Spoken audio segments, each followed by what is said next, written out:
In the September 2007 issue of the Southampton UFO Group magazine, there is an interesting account involving a pilot and an encounter unlike anything you've ever heard before.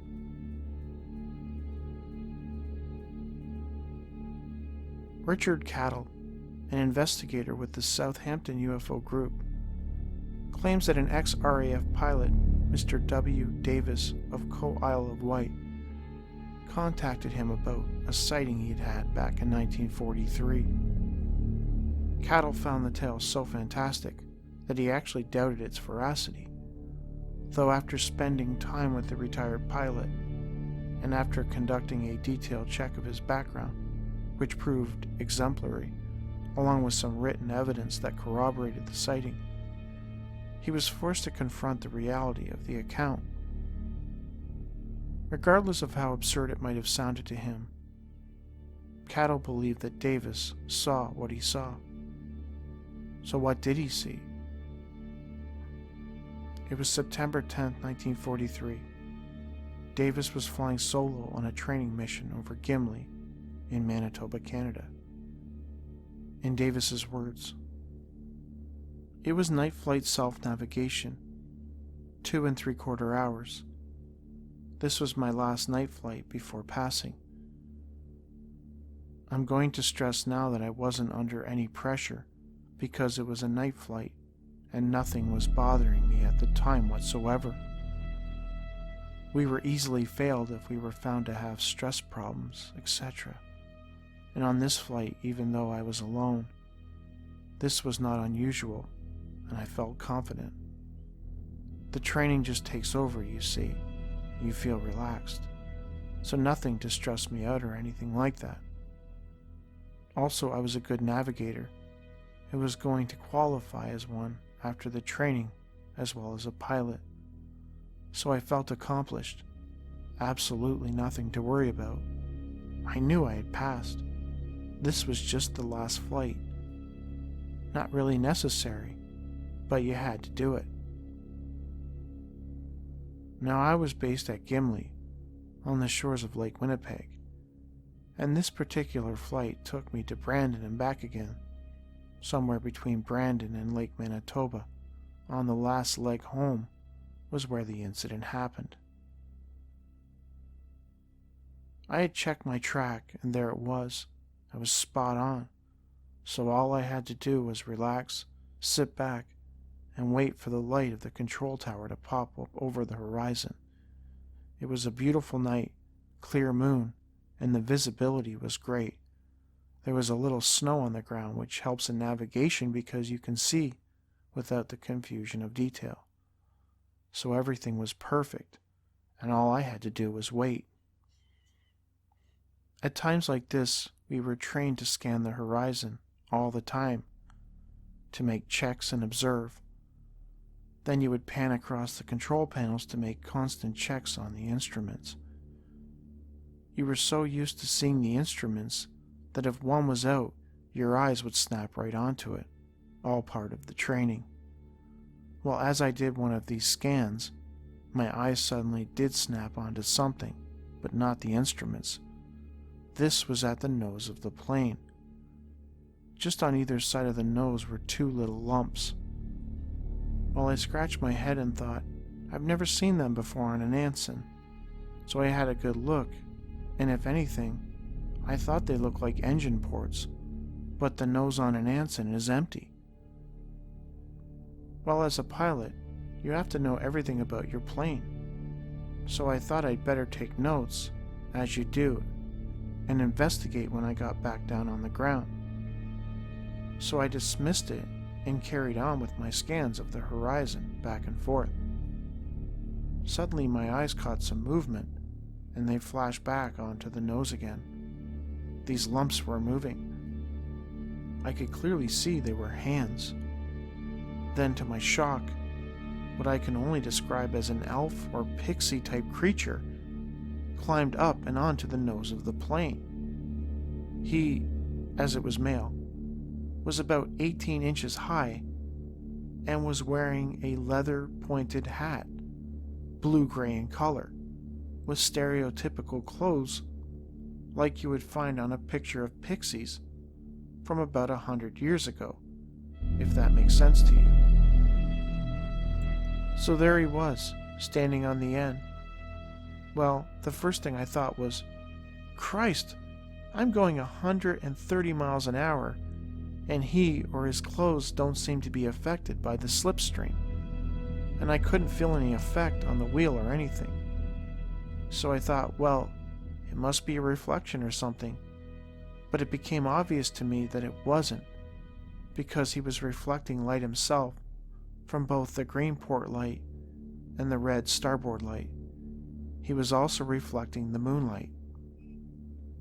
Well, there wasn't anything in the book in dealing with this sort of thing, so I thought I should just observe this thing that was standing just inches away from me on the other side of the cockpit glass. The elf, pixie, or leprechaun type creature was about 18 inches high and was European in appearance, with a well-trimmed but full beard. Well, at this point I thought I'd shut my eyes and open again, and yes, he's still there all right, so I pinched myself, and no, I'm not dreaming either. He couldn't have been more than 12 inches away, so I got up close to the windscreen. I was fascinated, and he was so real that I could see the moonlight shining off his skin between the hairs in his high beard. That's how close I was. His skin color was hard to tell because the moon was so bright that night, so he looked kind of green-gray.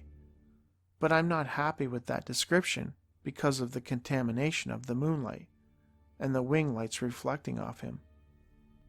Then he seemed to be walking about a bit, as if on some kind of inspection. Then he suddenly stopped, as if something caught his eye, over my left shoulder, but way out somewhere. He just stood there and was looking at it intently. I was naturally drawn to look in the same direction, but I couldn't see anything unusual, so I went back to studying him again. This time I moved my head back and forth to make sure I couldn't see the stars through him, and no, I couldn't, so he was solid in that respect. This whole experience lasted just over a minute, but it was a very long minute in my life. Then he seemed satisfied with what he had done. You could see the look on his face. He did one last sort of sweep of the aircraft and just sat down on the nose.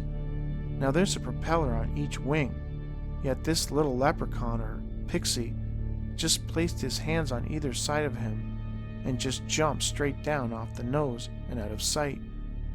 When I got back to base, I didn't tell anyone at first, because I would have been laughed at by some of the other pilots and probably considered insane or something. But after a few drinks, I told a few I could trust. The thing is, the next day in the barrack, an older senior instructor came down to my barrack branch to see me. He said, "Are you the airman that saw that little man last night?" I said, "Yes, sir." He said, "Well, look, you're not going mad. Don't let it worry you, son. You're not seeing things, and you're not alone either. Several of us have seen them." I couldn't question him because he's a senior officer, but I presumed he meant here in Canada. In his follow-up investigation, Cattle noted that he was able to confirm Davis's military history, and he found that he had no history of mental illness. His story never changed, no matter how many times he told it. This included an earlier written accounting of the incident by Davis. He found Davis to be quite open-minded, with an interest in science, and he believed that his encounter could someday be explained away utilizing scientific methods. Davis claimed that he could see the lights from the plane and the moon reflecting off the creature, and that the wind and the speed of the plane did not seem to have any effect on the entity, nor did its presence affect the plane in any way. Richard Cattle summarized it this way: "You see small Irish men climbing on the nose of moving aircraft without the proper safety equipment not only poses a serious health and safety hazard, but the aerodynamics of the plane would be altered. But at no point did Mr. Davis feel anything unusual with the plane's handling. Also, the creature seemed to perform a task, then once completed, disappeared. this whole thing could be some kind of super advanced psychological experiment. But really, I'm stumped on this one. Your guess is as good as mine, but I do believe that Mr. Davis is telling the truth about what he saw. But what we see can sometimes be all that one wants us to see. When I first read this case, I was reminded of that episode of The Twilight Zone, Nightmare at 20,000 Feet. You know, the one in which airplane passenger William Shatner looks out the window and observes a strange creature mucking around on the wing. The episode was later revamped for inclusion in 1983's Twilight Zone the movie. While I'm more partial to this version, in which the gremlin gives John Lithgow the naughty boy finger wag before zipping away into the night, all set to Jerry Goldsmith's amazing score, I simply can't reconcile the notion that such creatures might exist. But they do seem to exist. For those not in the know, a gremlin is an entity of folklore, a mischievous creature that causes malfunctions in aircraft or other machinery. Depictions of these creatures vary. Often they are described or depicted as animals with spiky backs, large strange eyes, and small clawed frames that feature sharp teeth. Since World War II, different fantastical creatures have been referred to as gremlins, bearing varying degrees of resemblance to the originals. The term gremlin, denoting a mischievous creature that sabotages aircraft, originates in Royal Air Force RAF slang in the 1920s among the British pilots stationed in Malta, the Middle East, and in India, with the earliest recorded printed use being in a poem published in the journal Aeroplane in Malta on April 10, 1929. While Roald Dahl is probably most famous for making gremlins known worldwide, thanks to his 1943 children's book The Gremlins, many returning air servicemen swear they saw creatures tinkering with their equipment. One crewman swore he saw a strange creature on his plane just before an engine malfunction that caused his B-25 Mitchell bomber to rapidly lose altitude, forcing the aircraft to return to base. Folklorist John Hazen likewise offered his own alleged eyewitness testimony of these creatures, which appeared in an academically praised and peer-reviewed publication, describing an occasion he found, quote, a parted cable which bore obvious tooth marks, in spite of the fact that the break occurred in a most inaccessible part of the plane. At this point, Hazen stated he heard a gruff voice demand, quote, how many times must you be told to obey orders and not tackle jobs you aren't qualified for? This is how it should be done. Upon which Hazen heard a, quote, musical twang, and another cable was parted. In his 1942 book Gremlins Americanas, a scrapbook collection of gremlins, former pilot and artist Eric Sloan characterized gremlins as pixies of the air.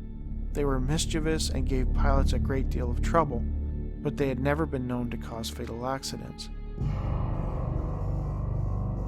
Hey everyone, it's Mr. Black. Just wanted to say thanks to everyone who followed me on Facebook. I was kind of joking last time when I said I was looking for 1,000 follows by Christmas, but you guys actually did it, so thanks a lot. Anyways, you guys probably know that I'm making content for Facebook, just shorter videos, and so yeah, and I just want to say you guys probably know I've been demonetized by YouTube, so if you like what I do and you want to become a patron, think about becoming a patron. And again, thanks to all my patrons. Anyways, thanks a lot.